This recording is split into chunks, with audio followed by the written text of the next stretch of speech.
কালকে একটা নিউজের মধ্যে দেখলাম একজন প্রবাসী ভাই দীর্ঘদিন প্রবাসে ছিল।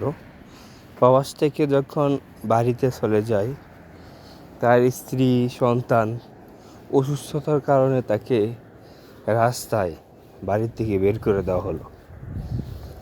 এই দোষটা কার জানেন? এই দোষটা শুধুমাত্র আমি বলবো প্রবাসীর। ও একটা গাড়ির চাকার মতন শুধু ঘুরঘুর করছে, ঘুরছেই, কিন্তু ও যে থামতে হবে, ওরও সামনে গন্তব্য শেষ হবে, সেটা কখনো চিন্তা করে নাই। নিজের জন্য কখনো চিন্তা করে নাই, শুধুমাত্র স্ত্রী, তার ছেলে, তার ফ্যামিলির জন্য সব সময় চিন্তা করেছে।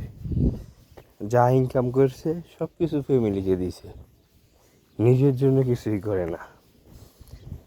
নিজের জন্য কিছু টাকা রাখবে, সে যখন সমস্যার মধ্যে পড়বে তখন সে কাজ করবে। দেখেন প্রবাসী ভাইরা, আপনারা যারা টাকা ইনকাম করতে আছেন, আপনারা খুব ভালো।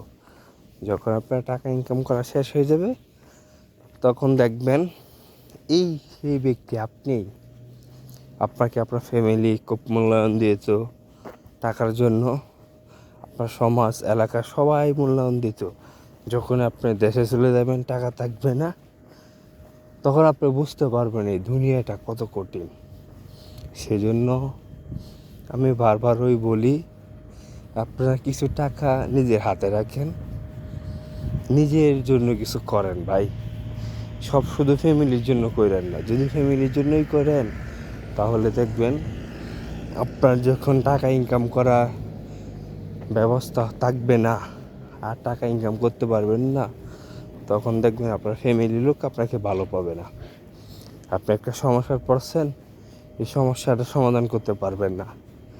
সেই জন্য আপনি কিছু ব্যাংকের মধ্যে যে কোনোভাবে আপনার তরফে কিছু টাকা রাখেন,